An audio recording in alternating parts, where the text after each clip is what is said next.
Every practice we work with has their own DNA and their own culture. And how they use SaRA is absolutely a product of the culture times SaRA equals how they use it. And what we typically see is one of three setups.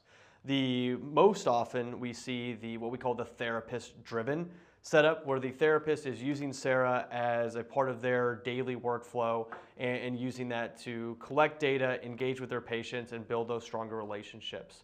In especially larger groups, what we see is what we call a mission control setup, where they will actually have one or multiple therapists that are acting as the first line of defense. And their job, either in its entirety or at least a part-time job, is to run SaRA and act like that first line of defense, engage with patients, and let the treating therapist on the ground know of key different events and data points to be able to use.